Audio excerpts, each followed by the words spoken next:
Here is a question. Read it carefully and think about the answer. Let us solve it step by step. Let us first understand the key concept here. SeO2, selenium dioxide, is a well-known oxidizing agent used in the Rayleigh oxidation. Its key characteristic reactivity with carbonyl compounds, ketones, is alpha oxidation. It selectively oxidizes the carbon alpha to a carbonyl group. Moving on to the next step. Identify the substrate. Cyclohexanone has a carbonyl group at C1 and alpha carbons at C2 and C6. Moving on to the next step. Understand SeO2 mechanism. SeO2 oxidizes the alpha carbon of a ketone. The mechanism involves an N-type reaction where SeO2 reacts at the alpha CH bond adjacent to the carbonyl, ultimately introducing an oxygen function at the alpha position. And for the final step, determine the product.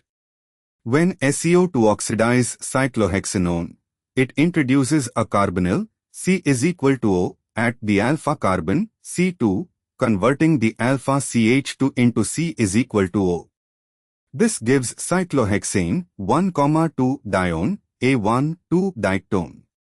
Evaluate other options. Option A2 hydroxycyclohexane 1-1, this would be an alpha hydroxy ketone, which can be an intermediate, but SeO2 oxidation of a ketone typically proceeds to the alpha diketone product under standard conditions.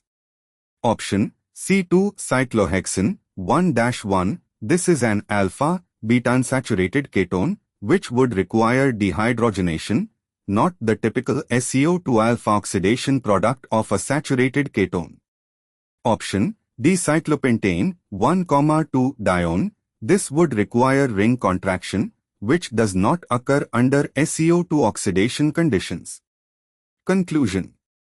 SeO2 oxidation of cyclohexanone gives cyclohexane 1,2 dione by alpha oxidation at C2. Therefore, the correct answer is B.